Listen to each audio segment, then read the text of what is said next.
Mına bizimki şu toydun günü kör atın gibi ekan. Seyit gelin oğlum. Ne bu? Seyit değil, Eliza bugünkü şu toydun günü körleri. Zekin orga yaratkan değil çoluk versin. Birinci, ikinciden avzun değil, şu karmaşkan konu var, tüyölük vacil alsın. Bu turmuş yolu öte tata azmış dedi. Bu turmuş tanısık su olup, sonra ekon düşüngen, şimdi ekon tez alıp ketken, el sultanlar ülgülü sevilen adam. Buna artta kaldı, nar istelip kurağın, buna bugün turmuş kurgan uağın. Aldığındağı keleceğin oylanırken, gelin ökön tüvelike turmuş yolunu bağın. Altın sakek jaltırasın kolunarda, vakit talay tosup dursun yolunarda. Bakçılığı ateneden bolup siler, akıl esti bala özsün kolunarda.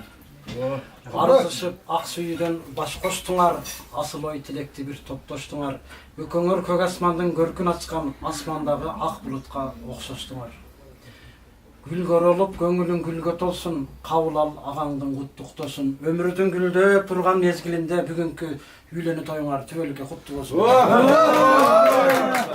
Dasturkanda ardayından bolsun kudalar. Haligi dost 100 yıldık, kuda 1000 yıldık deyt. 100 yıldık bolma 1000 yıldıktarda bol yürüyüzler. Yaz bolsun, güz bolsun, kudalardın salamdары tüz bolsun ha. Ardayım. Şu жақсы sözler için ha? Haligi jaşoonun jolu taygalak, turmuştun jolu sıygalak deyt. Urmattassak, sıylassak, bul jalganda bir gana urmat menen sıygalap deyt. Ardayım sıy bolsun.